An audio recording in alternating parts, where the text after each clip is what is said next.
Vamos a ver si nos puede aclarar un poco lo que refiere a estos cuestionamientos y a cómo se ha cubierto la información en estos días. Para eso estamos en comunicación con la licenciada en Economía y profesora de la Universidad Nacional de La Matanza, Clara Rasu, que nos va a explicar un poco más sobre las cifras del INDEC. Buenas tardes, Clara. Matías te saluda. Buenas tardes, Matías. ¿Cómo le va, profesora? Bien, muy bien. Bueno, en principio queríamos preguntarle, para que quede clara, ¿cuál era la función del INDEC?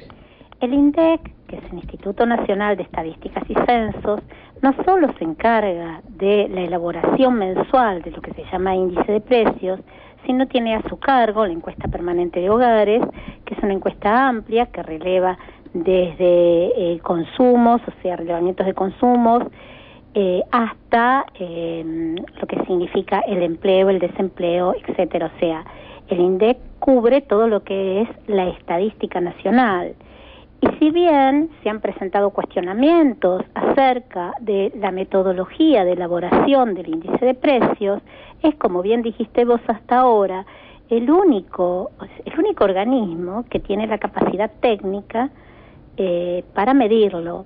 Uno siempre puede pensar que existen mejores metodologías y presentar dentro de esas, presentar alternativas que sean superadoras. Pero hasta ahora, por su cobertura nacional, el Instituto Nacional de Estadísticas y Censos es el único que tiene una metodología probada de elaboración, no solo de índice de precios, sino de innumerables cifras. Claro. ¿Y qué hay de cierto en estos cuestionamientos sobre que una familia tipo, porque claramente es lo que se decía, una familia tipo puede vivir con 23 pesos diarios? Bueno, de hecho, el INDEC nunca dijo eso.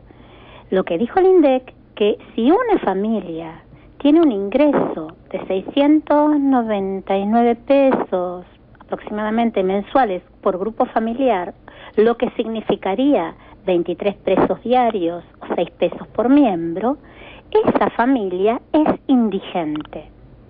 Claro. O sea, quien gasta ese dinero o quien solo puede gastar ese dinero es una familia indigente. O sea, quienes tienen ingresos mensuales en ese orden pertenecen al sector llamado indigente.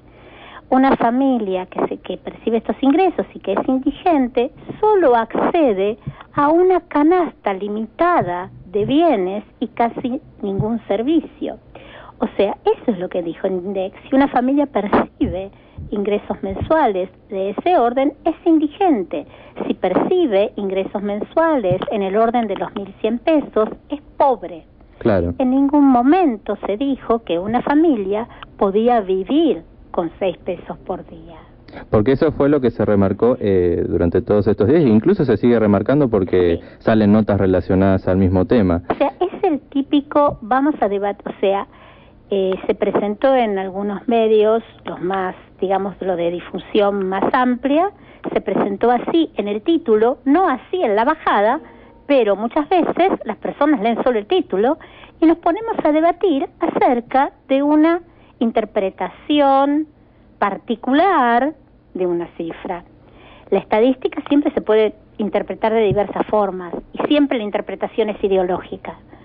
La manera de interpretar de estos medios, que son ampliamente difundidos, fue tema de debate en redes sociales, en notas periodísticas, y es como debatir el sexo de los ángeles, porque no estamos debatiendo algo que se dijo en el INDEC. Si uno lee el informe del INDEC, lo que dice el informe del INDEC, que si una familia tiene estos ingresos es indigente, y una familia indigente solo puede gastar 6 pesos por día en alimentarse, lo cual es, a las vistas lógicas de todo el mundo, insuficiente. Claramente se hizo una división simple, ¿no es cierto?, para intencionadamente querer mostrar esa cifra que son 6 pesos. Exactamente. Por persona en un grupo familiar. Inclusive relacionado al tema, en estos días también la cadena de supermercados Carrefour no sacó, porque en realidad es un menú que tiene desde 2009. Sí. Pero fue difundido porque se relacionaba mucho con este tema. ¿Qué tiene de cierto también este menú que dice que con 6.99 por día por persona? Es en realidad una canasta que hay que comprar para una duración de 14 días, 2 semanas. Es absolutamente relativo, porque nosotros podemos ver a las cadenas que pueden presentar estas opciones. En principio, cuando uno accede a las cadenas, tiene que considerar que el acceso a esas cadenas tiene un costo de traslado, no están en todos lados, no siempre tienen todos los productos, y los descuentos para los cuales vos podrías gastar esa cifra solo son posibles después de gastado un determinado nivel de dinero.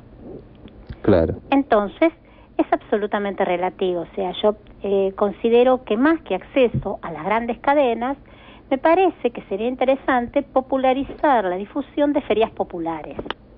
O sea, con el acceso a los precios del mercado central, que son básicamente los precios que se tienen en cuenta para la medición del índice de precios.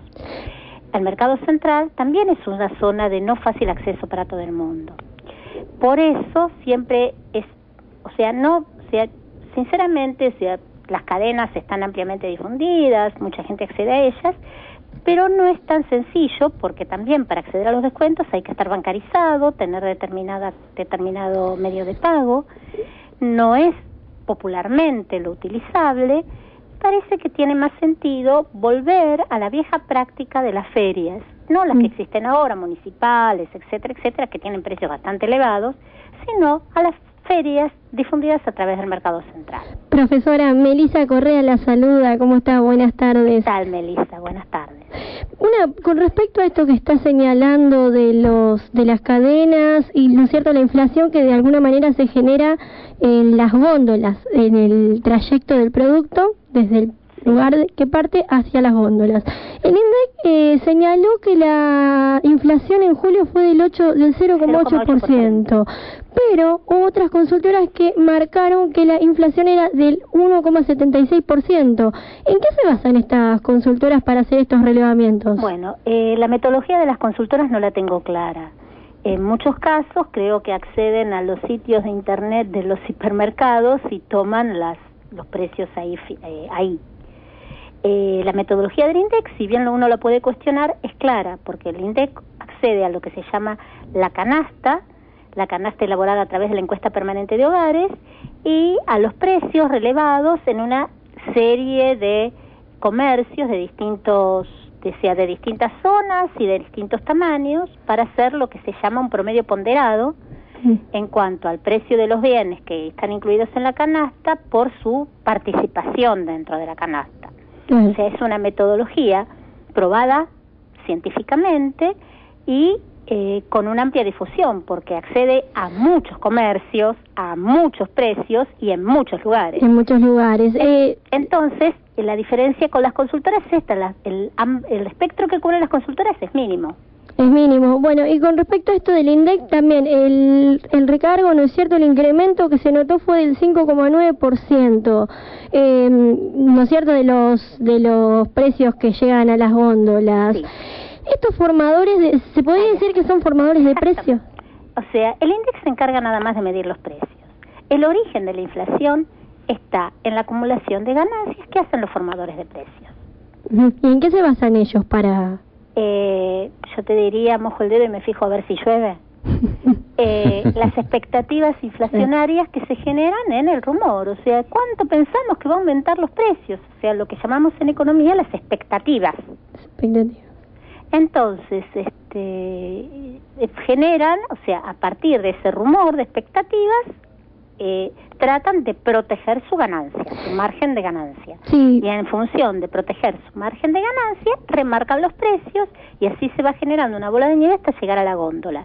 El INDEC se ocupa de medirlos. Quienes son los responsables de la formación de precios, ahí está el origen de la inflación. Claro. Uno, en todo caso, bueno, yo no hablo de los pequeños supermercados o comercios, no, estoy hablando más arriba de la cadena, en los que son los productores de alimentos. Es un mercado absolutamente concentrado, de carácter oligopólico. Entonces, ese es el origen. El control no lo tengo que hacer en el supermercado chino y ni siquiera en el hipermercado. Lo tengo que hacer en el formador de precios. Ahora, el índice de inflación, además de tener una función informativa, ¿qué otra aplicación? ¿Tiene algún tipo de aplicación? Sí, yo lo puedo aplicar para saber si tengo que analizar o no la aplicación de políticas antiinflacionarias. De hecho, hablar de un 0,8% o de 1,76%, como indican las consultoras, dentro de la economía estamos hablando de lo que llamamos inflación tendencial. Inflación tendencial es un incremento de precios generalizado que acompaña el crecimiento económico. Dentro de la teoría económica, ahí no se habla de aplicación de medidas contractivas de ajuste para bajar los índices de inflación, sino de aplicar medidas que generen incrementos en la oferta de bienes.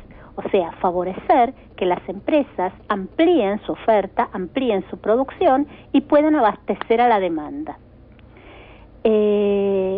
Por lo tanto, o sea, la inflación, o sea, siempre remarco, y dentro de esto, o sea, me miran como si fuera un hereje dentro de la teoría económica, que para mí la inflación no es un tema de importancia dentro de la política económica, sí. Junto con ese índice de inflación tengo políticas de incrementos salariales, políticas de incrementos de ingresos de jubilaciones, o sea, sí tengo política de ingresos. Claro. Porque aplicar políticas que frenen los precios implica aplicar medidas contractivas, implica aplicar medidas de freno a la demanda. Y ese tipo de políticas generan un aumento del desempleo, una caída de la actividad económica. ¿En la historia argentina en algún momento hubo ese caso de deflación? Sí. Hubo un proceso de deflación y ese proceso de deflación fue acompañado con un índice de desempleo del 20% durante la década de los 90. Entonces, tenemos que tener cuidado cuando analizamos cuáles son las políticas económicas a aplicar. Yo creo que en este momento se aplican políticas económicas correctas con respecto a la inflación, porque no se considera que el problema sea la inflación, sino mantener el índice de actividad económica. Claro, pero además con esto de las cifras, uno particularmente sabe cuando va al supermercado cuánto aumentan los precios. El hecho de querer reflejarlo tal vez como una cifra mentirosa, una cifra que intencionadamente quieren mostrar para mentir, creo que tiene una intención más bien por parte de quienes las dicen. Por supuesto, o sea, todo tipo de difusión de noticias es una medida es ideológico y es político, que es lo que quiero destacar. Fíjense, tanto hablan de las políticas nacionales y populares y la inflación nos come, y yo miro a mi alrededor y digo, sí, es cierto que los precios aumentan, pero lo que no es cierto es que la inflación nos come. Muy bien. Muy clara la explicación, esperemos que haya quedado también claro en la mente de los oyentes. Le agradecemos la comunicación y bueno, ojalá en otro momento, seguramente en otro momento volvamos a consultarla por algún otro tema. Siempre que ustedes deseen me pueden consultar. Muchísimas gracias a ustedes. Era la licenciada en Economía, Clara Patricia Rasu, que nos comentó acerca de un tema de la semana que fue las cifras del INDEC. FM Freeway 97.